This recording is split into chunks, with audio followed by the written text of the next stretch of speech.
یہ اللہ کا فرمان ہے اور اللہ نہایت علم والا ہے، بردبار ہے۔ یہ تمام احکام اللہ کی حدیں ہیں، اور جو شخص اللہ اور اس کے پیغمبر کی فرما برداری کرے گا اللہ اس کو بہشتوں میں داخل کرے گا جن میں نہریں بہہ رہی ہیں، وہ ان میں ہمیشہ رہیں گے، اور یہ بڑی کامیابی ہے۔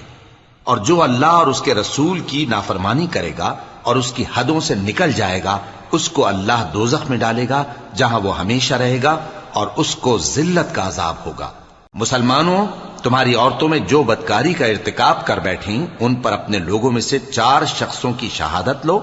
اگر وہ ان کی بدکاری کی گواہی دیں تو ان عورتوں کو گھروں میں بند رکھو یہاں تک کہ موت ان کا کام تمام کر دے، یا اللہ ان کے لیے کوئی اور سبیل پیدا کرے۔ اور جو 2 مرد تم میں سے بدکاری کریں تو ان کو ایذا دو، پھر اگر وہ توبہ کر لیں اور نیکوکار ہو جائیں تو ان کا پیچھا چھوڑ دو۔